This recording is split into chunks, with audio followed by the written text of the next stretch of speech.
side, ref! Welcome back to another episode of In From The Side. I've got my co-host with me, Matthew Rhodes. G'day, Matthew, mate. good to see you. Yeah, thanks, bud. Good to be seen. Yeah, good to have you back, bud. We haven't done this in a couple of weeks, but we are back with another show. Over the last couple of weeks, we have been selecting our fantasy sides from South Africa, New Zealand, and Australia. Got a lot of good response, a lot of banter, a lot of debate.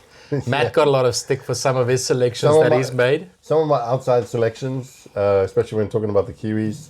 For instance, I went with Geordie Barrett in my squad, remembering, of course, this is a fantasy squad, and all the Mananus lovers out there absolutely ripped into me. And fair play, they all have their justified rights to do so. Yeah, maybe they do, but at the end of the day, it's just an opinion, and everybody has got their own. I love the banter. Keep bringing it, and we're definitely going to give more banter, I think, in our selection this week. Who are we picking this week? We are picking the greatest England side of the professional era. So of the last 30 years, we try to separate the amateur and the professional era. We think it's two distinct separate eras. We're looking at the pros only, no amateurs. Yeah, so In From The Side, and these are our selections. Let's get into it. Let's get into it, Matt. Who did you pick in the back three? So the back three for me was relatively easy at 15. I went with Jason Robertson. Yeah. I think he is standout. I mean, the only thing that I'm slightly sorry for is the fact that he played rugby league for as long as he did. 302 appearances for Wigan is outstanding. If he had maybe come across to Union a bit earlier, the stats would have been amazing and unbelievable. But 51 appearances and 140 points, for me, he was outstanding. And then I went Rory Underwood at the one wing. And again, everyone can talk about Rory Underwood, England's leading try scorer. 85 appearances, 210 points, most international scores with 49, 5 in one match as well, which I think was outstanding. And I know that he was only at the back end, so 95 and 96 within the professional era, but 8 tries in 1995 and 1 in 1996, 10 tries in those 2 seasons. It does qualify. It does qualify, and it warrants, I think, and then obviously 3... I think it was 3 World Cups and 1 Lions tour as well. Yeah. So for me, Rory Underwood, and then somewhat controversial, I went Ben Cohen. I don't think that's controversial at all. So I loved Ben Cohen when he played. He was strong, physical, dominant, quick. 57 appearances, 155 points as well. And so for me, that's my back three. Who'd you go with? I think it's fair to say that when we pick these players, we look at them at the peak of their careers, like when they were really on top form. So I differed slightly. My wings, I picked Jason Robinson on the one wing. Because you played wing. Yeah, he played wing in the World Cup final, scored that famous try. Yeah. So he did play wing quite often for England, and I picked Ben Cohen on the other wing. Fair. I did not pick Rory Underwood, specifically for those reasons you said. He played the majority of his career in the amateur era. Yeah. He was phenomenal. Still the leading try scorer in English rugby. I'm a big fan. He's from our part of the world. He played for the Bedford Blues for a couple of seasons. Yep. So, loved Rory Underwood, but I just didn't feel like he played his best rugby in the professional era. Yeah. So I went with Robinson and Cohen, and then at fullback World Cup winner Josh Lucy. Fair enough. I liked him. He was a dynamic runner with the ball, Power. great counter-attacking fullback, chased the ball whenever they played their kicking game. He was always the first guy to put pressure on the opposition. And he was solid under the high ball. There's a couple of guys, Ian Balshaw, Mike Brown, at fullback. They were all in with a shout. Robinson, of course, played fullback quite often. On the wing, I looked at Dan Luger, Chris Ashton, Johnny May and Anthony Watson. I think they're all in with a shout, but I liked Robinson and Cohen. Good shouts. I mean, Mark Cueto, 20 tries. Anthony Watson, 23 tries as well. You could make an argument. Well, if you ask some English fans, Cueto scored 21 tries. But Dani Rousseau denied him famously in that final. Yeah, well, we move over that for all the English fans. Yeah, it wasn't a try. We won't come back to that. Interesting, strong back three. Dan Luger, 24 tries as well. Really. Yeah, and he was a British Lion in 2001. Great player. Great player. So some excellent wings. really decent. I thought Ben Cohen would have been an outside bet, but you went for him as well. I don't think so. No, Northampton boy, just up the road. He was one of the first big, strong. Like we had Dean Hall in the same era. You know? He reminded me a lot of Dean Hall. Very similar. Yeah, big, strong, power. powerful wing, but he had pace as well. Remember the tries he scored in Australia just before the World Cup in 2003. They toured down under. He scored some pearlers, mate. He was a fantastic player. Josh Lucy at the back there as well. Also a pretty big boy, Big strong fella. So you've gone with strength within your three. Yeah.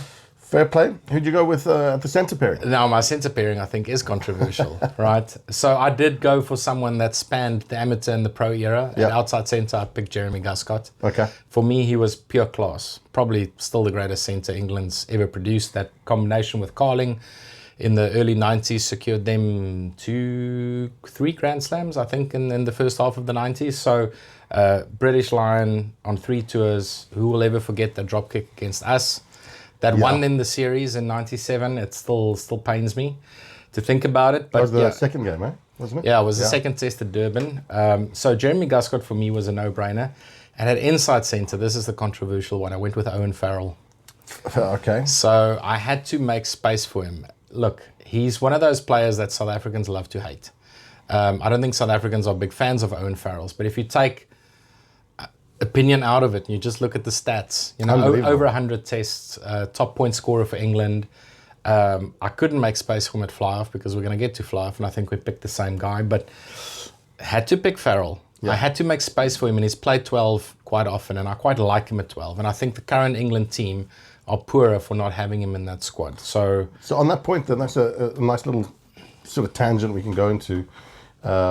If he was available now to play, would you pick him over Ollie Lawrence or Henry Slade? I'd pick him over Slade any day of the week. Yeah. Because Ollie Lawrence is standing up at the moment. He's playing well. We're going to talk about the Six Nations in the second show. Correct. I'd even pick him at fly-off currently because I think England's in trouble at fly-off. Yeah. But versatile player. He's a leader. He's a fierce competitor. Never takes a step back.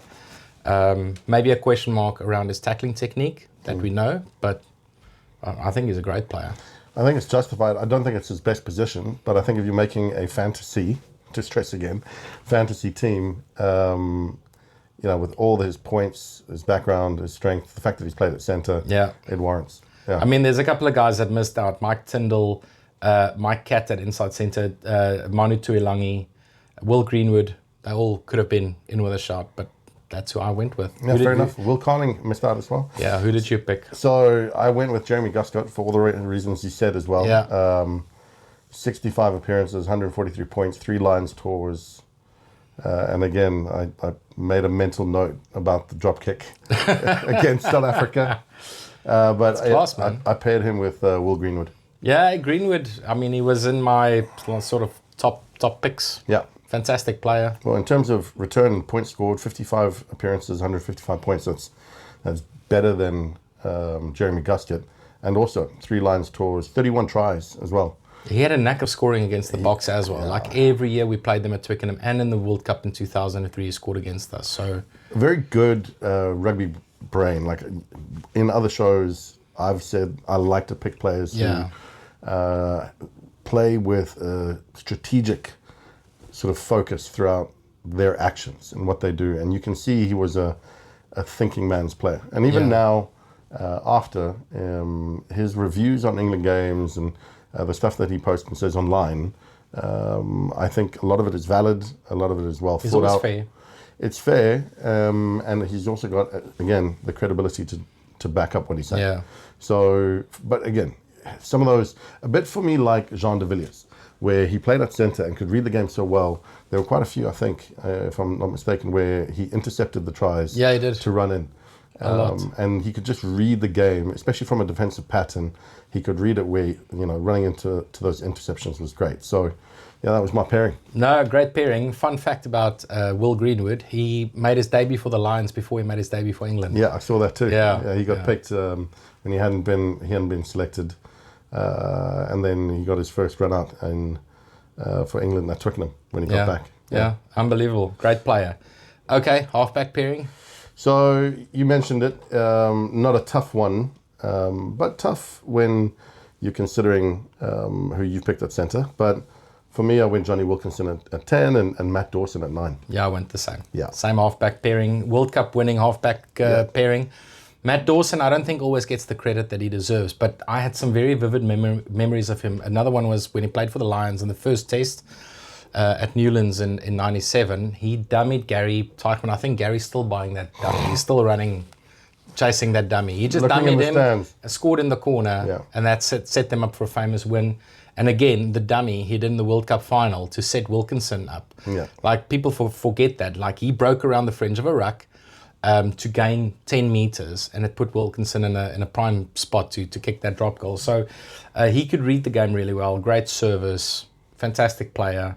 Johnny Wilkinson, I don't know what else there is to say about him. He's the greatest English rugby player of all time, I think. That's my opinion. That's fair to say. I mean, and again, we're probably going to get some naysayers, but he was just the complete player. And the ultimate pro, like the work he put in. I remember watching a video of his story while he was still playing. He trained on Christmas Day. He would, before they have Christmas lunch with the family, he'd go to the field, go and kick, practice his kicking. Unbelievable pro. Yeah, his kicking was outstanding, but his all-round game was great.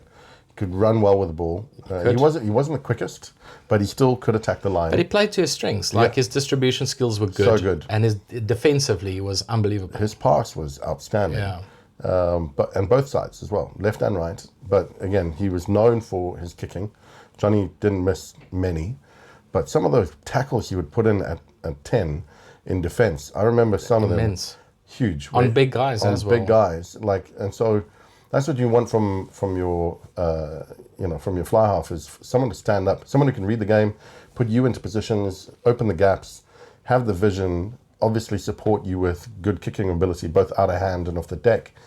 But when push comes to shove, stand your ground and make some tackles. And he made some huge tackles. He did, absolutely. And I've made this comment before, and I'll say it again. If Johnny Wilkinson wasn't fit in 2003, I don't think England would have won the World Cup. He had that significant of an impact on that team. If you watch that semi-final against France, he scored all the points. He kicked penalties. I think he kicked 2 or 3 drops on the day under pressure. He completely smothered France. They couldn't get in the game. And then again, that World Cup final, we spoke about Larkham's drop goal. We know about Stransky's drop goal. We know about Dan Carter's drop goal in 2015. None of them have done it with the wrong foot. Yeah. Like, Johnny kicked a match-winning drop goal in extra time with his right foot. It's just insane, the talent. Yeah, you might get some pushback on that particular statement, just given the strength and depth that they had across that team. I mean, he had some absolute warriors. That's just my opinion. It's just your opinion, but the keyboard warriors out there might be smashing them right now. You know what? He scored some significant points. If you look at that final, and I watched that final the other day again, like in extra time, he banged one over from within his own half. I don't think they had the backup in that team to kick those types of penalties under pressure. He played a significant role in winning that World Cup. But okay. We'll park it there. Wilkinson and Matt Dawson, great duo. Okay, Matt, so that's the back line done and dusted. Loose forwards, what does your team look like? So my loosies, I went with Lawrence Delalio at 8, Neil Back at open side, and then I went Richard Hill. Okay, World Cup winning trio. And you know what? I looked at so many other options maybe, but again, the trio played well together. Delalio, 85 points, 85 appearances, powerful player, naturally gifted, natural leader as well, 22 tests as captain. And again, he was a key part of that golden era, as were the other two. Neil Back, 3 Lions tours, 16 tries, also captain 4 times. I think he was arguably like England's best fetcher. So, and they needed that for that particular tournament as well. And he was outstanding. He was super skilled, and I think sometimes Richard Hill got overlooked for Neil Back at times as well, which is odd. Yeah, because if you speak to any ex-player, they'll say Richard Hill is like top of the pile. Yeah. Top of the pile. He would probably be first on the list, and then sometimes he was losing his place. But 71 appearances, 60 points. I looked.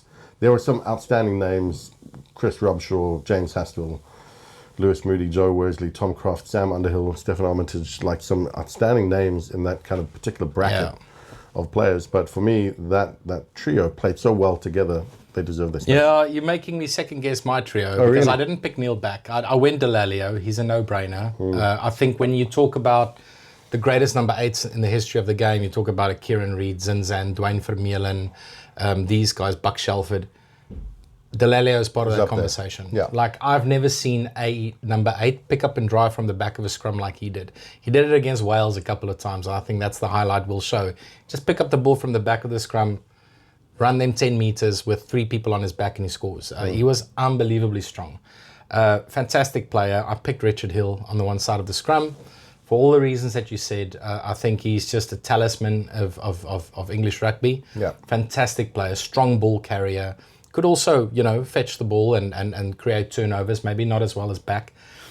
But then at 7, this is a controversial one. I went with Courtney Laws. Okay. Over 100 tests, and I think now that he's retired, it might take a season or two for people to look back at his career and look at what he's achieved. Like, he played for England for 14 years, over 100 tests. He's won the Grand Slam. He's won the Premiership. His consistency over the last couple of years in an England side that's been struggling, he's been the one standout player, and he's been the one world-class player. We spoke about it over the weekend. Like, England's got no world-class players. Courtney Laws, for me, was a world-class player.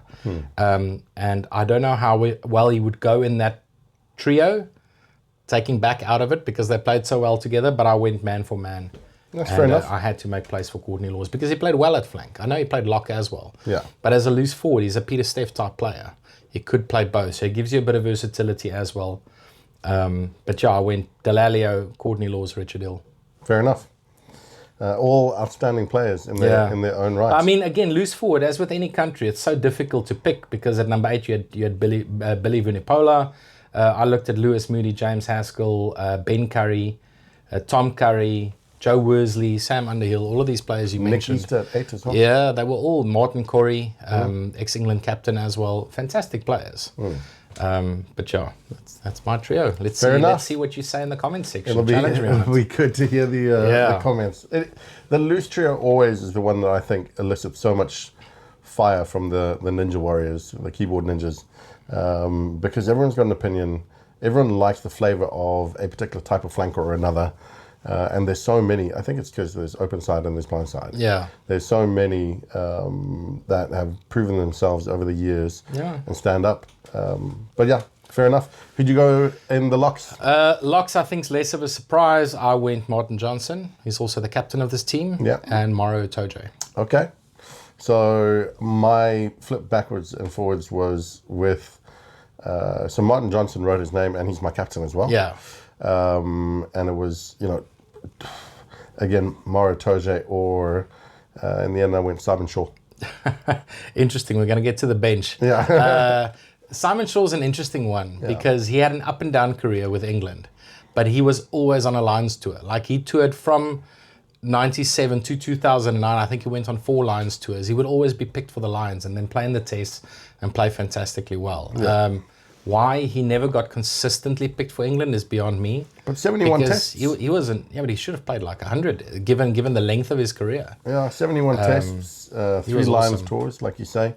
Simon Shaw always reminded me, like, if he was born 600, 700, 800 years before, he'd be standing on some battlefield with about 2 massive axes, and people would be with his foot on someone's skull or something. He'd have a chain of skulls around him. He just looked like someone you don't want to he's a mean bastard. He's a mean bastard. So, but awesome player. Yeah, fantastic player. And that's why I picked him there. Maro, but again, Maro, it was for me, but I went Simon Shaw. Yeah, maybe I got blinded around the hype around Itoje. I'm always very vocal when England plays South Africa because everyone talks about Eben versus Maro, and Eben always seems to win that battle relatively easily. But again, we've seen in the Six Nations now, he's captain, he's stepping up, he's leading from the front, and they're getting, they got a good win on the weekend. Surprising wins. He is a great player. Yeah. Let's give the devil his due. Of no doubt. But like Farrell, we love to hate him. It's like one of those players where if you ask a South African, we don't rate Itoje. But if you take all the bias and emotion out of it, he is a fantastic player. And he deserves a spot in the team. Personally, I don't hate him. I don't dislike him as a player. I think he's actually a really great player. A bit like Courtney Laws in that sense, where He just runs hard. You can always see on the field he's giving his utmost. Sometimes he oversteps. Sometimes he can, he can get a card his way. But generally speaking, he's pretty solid. Yeah, he does. I mean, he dominates at the set piece, wins his kickoffs, wins the lineouts, and defensively, I think he's really strong. But let's talk about Martin Johnson quickly. Just the giant of the game. Yeah. I made the comment to say Johnny Wilkinson's the greatest England player of all time. I think Martin Johnson might have something to say about it. Lions captain on 2 tours, the first player to captain 2 Lions tours back to back. 39 appearances as captain for England. Yeah. So first England player to captain the Lions back to back. No, he was awesome. Yeah. Leicester Tigers legend. Yeah. World Cup winning captain. An enforcer as well. Like you see some of those videos, the behind the scenes. He didn't take any shit. There was a test that England played against New Zealand in 2003 before the World Cup. They went down under and they played them in Wellington. They won 15-13. They got 2 yellow cards in that game. And for that 10-20 minute period, Martin Johnson was just leading from the front. Like, he pulled that team through that game. He was making every tackle. He was taking every ball, hitting the rucks. He was unbelievable. That's the one game I vividly remember him like totally dominating. Are England lucky to have him as their captain? Was there a possibility that he could have played for New Zealand? He played for New Zealand under 20s. Under 21s. Yeah. Under 21s. Yeah, I did. So, and he just, had dual, and so he decided to go with England? I can't remember the story. I know he spent some time in New Zealand and he played a lot of junior rugby there, and I think that qualified him. I don't know what his heritage is and whether he qualifies through ancestry to play for New Zealand, but quite possibly. But I know he played junior rugby for them. And similarly, in the same year that he made his debut for England, he got called up to the Lions as a young lighty in '93. On that tour to New Zealand, he got called up, and I think that just sort of confirmed the switch. No, he was always destined to play for England. I think England man through and through. Leicester Tiger legend. Yeah, for sure. Okay, strong lock pairing. Can't fault you on Shawsey. He was awesome. And I can't fault you on Mara. No, strong front row. So I went Jason Leonard. Yeah. And Phil Vickery as my prop combination. Yeah. And maybe a little controversial here. I went with Dylan Hartley. Really? Okay, Dylan Hartley. I think that is a controversial one. It's going to be. So strong leader. I think 30 tests as captain. Yeah, he was Eddie Jones's first captain that he appointed. Aggressive, but we always talk about how you need to be excellent at the set piece, and he was. So at hooker, he was excellent set pieces, but also 97 caps. It's a great showing for England. He had a good innings and he was a captain. Yeah. We'll see what people are going to say in the comment section. People are ready. The arrows ready. You know what? 97 tests. It's weird. I still don't think he's the obvious choice. If you ask 9 out of 10 people, but I could be wrong. Let's see what people say. I went the same at prop. Full Vickery at tight head. Jason Leonard at loose head. Jason Leonard for many, many years, the top capped international player. 114 caps in the end. Yeah, just a legend of the game. Yeah. Like, if you think about traditional rugby blokes, he's top of the list. He's awesome. Old school. Love Jason Leonard. At hooker, at his peak, in his prime, I think Jamie George was still their best. Okay. I know he's a recent pick. I think he's a shell of his former self currently. He's not playing as well as he should. I don't think he should be starting for England. But that 2016 to 2019 sort of, I think, that period, he was top of the game. Yeah. Steve Thompson was in with a shout. Luke Cowan-Dickie was in with a shout. Hartley was on my list. For me, Steve Thompson, it was starting Steve Thompson or, as I say, Dylan Hartley. I couldn't decide who to throw on Hartley's good, but he played rugby on the edge sometimes and gave away the odd yellow card, and discipline wasn't always on his side. Yeah, that's the kind of probably the Kiwi grunt in him from before. True. He played a bit like Dane Coles played quite often. I really like that style in the hooker. True. Yeah. Bit of metal, bit of grunt, bit of but also opposition. But also strategically and tactically, really, really good. And come back to it, he did the set piece very well. Yeah, he was solid player. Okay, so that's our starting 15. That's our 15. Who's going to come on in the second half and make an impact? So did you pick 23 this time? One time. It was one time. Just checking. Yeah, I know. Okay, what does your bench look like? So for the bench, I went Joe Marler and Marco Vinopola as my two props. Okay. Joe Marler, just a great guy, great ambassador of the game. He is a legend. I know he's He's just such a character. He's just a character, and but like, take nothing away from him. 95 appearances. Unfortunately, no points within that 95, but just solid scrummager. That's what he was there to do. That's what he did. Won Lions tour, played for the Barbarians. Just scrummaging powerhouse. Superb defensive work rate as well. Like, he was quick around the park for someone with his skill set and his size, but for me, he just had to be in the team because he's like, you think of front rows in England over the last sort of 10 years, and he stands out because He's always there. Yeah, well, because of his character and style and the things he does off the field as much as he does on the field. And he even riled up his own teammates. I'll never Correct. forget James Haskell grabbing him by the throat. That's the best. 1-0. Yeah, I know. Okay. Marco Vinopola, 79 appearances, 3 Lions tours, 13, 17, and 21. And so, again, just out and out prop, Yeah. scrummager, solid. And then hooker, I thought at his time, and more as an impact player, it could have been either one of these. I mean, we were talking about Steve Thompson, right? But I went with Jamie George. Okay, so he made the bench. Yeah. Okay, cool. Okay. Again, for all the reasons you said, 98 appearances, 75 points, a Lions tour, and captain as well. He's one of the greats. He is one of the greats. In my team, I've just picked captains upon captains upon captains. So it's You just like doing that. I like do. leadership. I is a like big leadership. theme. I like leadership on the field. You like leadership like I like versatility. Yeah. Okay, that's your front row bench. What Yeah. does the rest of your bench look like? So you mentioned his name, and we haven't spoken much about him, rather. But for my utility player, utility, I went with Martin Corey.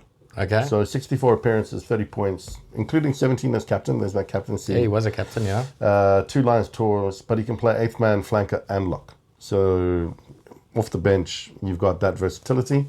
And then to back up that versatility, I couldn't decide between James Haskell or Lewis Moody, but I went with Moody in the end. Again, I wanted Haskell in the team because he's such a character and he's a good lad. But Lewis Moody had a better points return from his 71. So 71 appearances, 45 points, 1 Lions tour. I think they were neck and neck, both of them. I think Haskell's 70 and 20, so 70 appearances, 20 points. Lewis Moody, 71 appearances, 45 points. So Both great players. both great players, versatile, great on the flank. So that was my scrumming replacements. Who did you go? No, give me the backs first. Finish your bench and then I'll Okay, give mine. so Ben Youngs Yeah. gets a run on, Yeah. and again for what we said, 127 appearances, 100 points, 20 tries.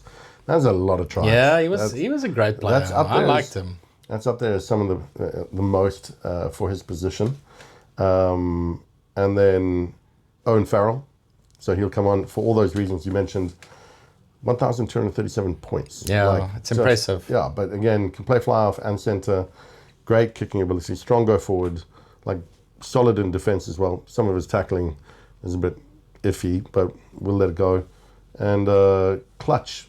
So 48 times as captain of England, but if you want to send someone on in a big tournament and you've got a big kick to make, you'd back him. You'd back him. You'd back him. And then finally, on the wing option, I went with Johnny May. Nice. 78 appearances, 180 points, 36 tries. Just Yeah, I was debating on whether I did a tribute to Johnny May not too long ago on the channel, so it's up there. Go and check it out. I was debating on whether to include him. Because again, he doesn't get rated as highly as he should. He was a fantastic player. He did everything a wing should do. That try he scored against the All Blacks in 2014, he ran them to pieces. That's how a wing should run. Straight, hard, fast running winger. I love Johnny May. Great I finisher. think it was great. I saw a pod this week that Joe Marler was being interviewed and was asked to pick his top 3 professionals that he'd ever played with. The other 2 escaped me, but the one that he talked about that comes to mind now is Johnny May. He says Johnny May, uber professional, from dawn to dusk, is just High work rate, focused, dedicated, professional rugby player. No, I like it. And so he went in. That's my bench. I like it. That's like a bench brew. Mine is not too dissimilar. So I also went Joe Marler at prop. Not just because he's a character. He was a bloody good player. Solid. There was a couple of times where he got showed up in the scrum, specifically against South Africa once or twice. But overall, he dominated. He was a very strong scrummager. He's not as quick as Cheslin Colby either. Yeah, I mean... Maybe shouldn't have been trying to cover him on the wing. No, but I mean, no prop would have stopped Cheslin there, so you can't really fault him. Inside out. Exactly. Maybe that'll, haunt him forever.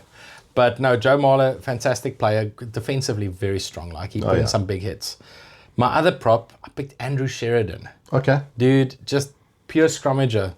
Like I always say, what does a tight end need to do? Just don't go back in the scrum. And Sheridan was one of those guys that would scrum you into the ground. So I get your arguments for Vunipola. He was a good player. But Marler on the loose head, Sheridan on tight head. I think that's a bomb squad coming on. Yeah. And then I went Steve Thompson at hooker on the bench. No place for Dylan Hartley, although, he didn't make my shortlist. But Steve Thompson, World Cup winner. 100%. Great player. Achieved a hell of a lot in England, also Northampton boy. So, went with him. I picked Simon Shaw on the bench. Fair. Just because he's such a legend of the game. Absolute giant of the game. Axe swinging Simon Shaw. Yeah, absolutely. He could front up against anyone. Like I would put him up against someone like Bucky's, and he'd man up. He's physically was very imposing. But that's why when we were picking the Booker team, you talk about having an enforcer in your team. Yeah, that's your man. Yeah, I mean we bring him on with half an hour to go. He'll do the job. Then my loose head cover, I actually went with Tom Curry. Okay. He's one of those guys where again the day he retires, he's going to be spoken about at the same level as a Delalio or a Richard Hill. I think he's that good.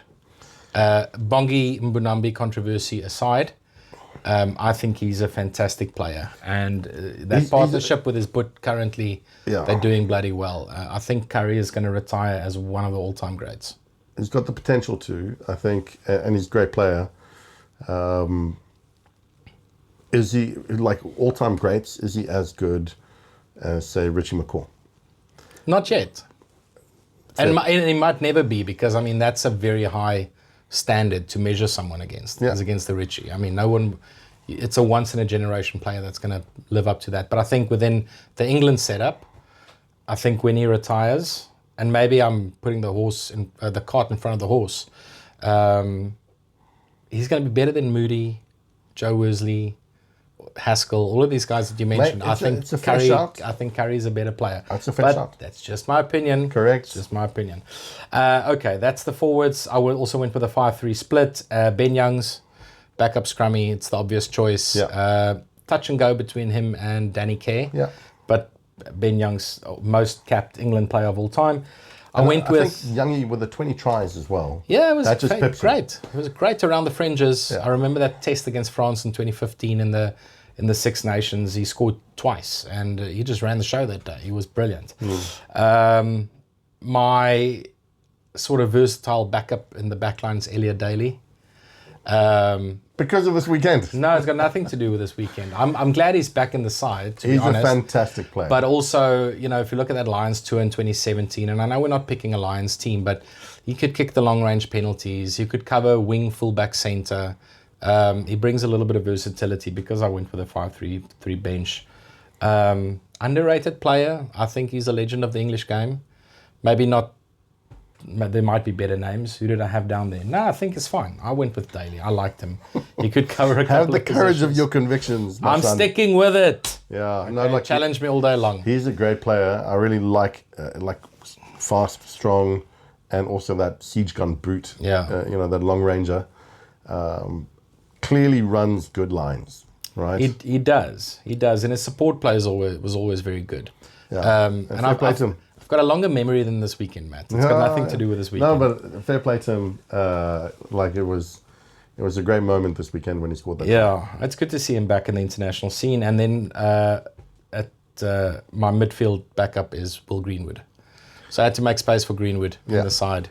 Again, there's a couple of guys that's unlucky to miss out, like a Tuilangi and Tyndall, but Greenwood, for all the reasons you said, had to be in the squad at a minimum. So, yeah, that's my team. Fair, Let's see what dude. the folks say.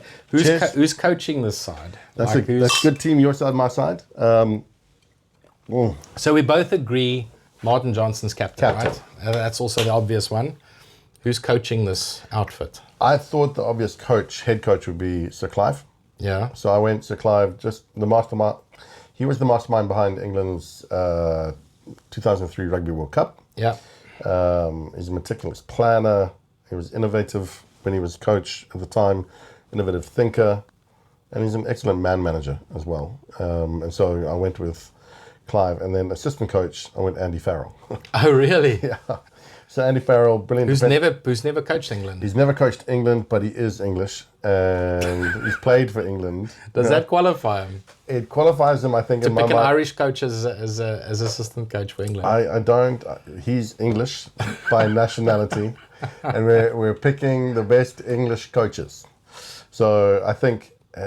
Look, Okay, fair not enough. Not to, again, put the cart before the horse, but I think it can be said that he'll be England coach one day. And so. Do you think so? Using my predictive crystal ball, Interesting. I think so. I think, and maybe. Maybe after his son's no longer playing for England. You know what will be great is if Andy Farrell coaches Ireland and Ronan O'Gara coaches England. I was thinking about that this Can you weekend. imagine that? Because It's not impossible. I was saying before, and we'll get to this after, I was saying before in another show, I thought Steve Borthwick's head was for the chop this weekend. I think so too. I think it's still It's still precarious. I mean, there are other ex-players. Toby Flood was saying, your man's on shaky ground. And the win this weekend would have just firmed up his position a little bit more, right? But, yeah, I think... Well, I hope so, because I picked Steve Borthwick as my coach. Oh, really? No, I'm kidding. I'd be like, No, mate, no, we need to win. We need to win with this team. I think his percentage win rate is around 47%. Yeah, something like he's that. won 14 out of 29 tests. It's just not good enough. Yeah, it's just not good enough. So, yeah, Andy Farrell, again, as an assistant coach, brilliant defensive strategist. He's led Ireland to Grand Slam victories. You're going to get stick. I'm calling it early. I don't care. It early. Bring it on. I think I'm calling it early. a Clive Woodward, Andy Farrell coaching setup would be unbelievable. You love picking two head coaches and as one head coach as assistant coach. I went Sir Clive. Pains me to admit it, but he is the best coach that they've ever had. If you think where they were in '97 when he took the reins and where they ended in 2003, he built that team, and he grew them. And they won the World Cup, and you can't. We spoke about this. That's the measure of a successful coach. If you win the World Cup, you can't look past that. That's the ultimate. You have that trophy, forever, right? Yeah. He has made some questionable sort of gaffe statements in the media since. I think he's got an article. That's why it pained me to pick him. I think he writes for the Times or something like that. He's got an article that he produces, and some of the things he says sometimes you're like, you're dreaming, mate. Yeah, it's a good thing that he coached 20 years ago. Correct. But I think seems a little bit out of touch. But I think for the time, for what they achieved, and for the fact that he was able to strategize that win, he deserves his place. Yeah, and as his assistant coach, I went with his assistant coach in Andy Robinson. Yeah, fair enough. So Andy Robinson wasn't great when he took over the head coaching reins. Like that team was past their prime. He only lasted 2 seasons. But as assistant coach, that combination with Clive Woodward, I think, if we talk about combos, they just got the best out of that team. And I didn't want to pick Eddie Jones. So I didn't want to pick Stuart Lancaster. I don't think Martin Johnson was a good coach.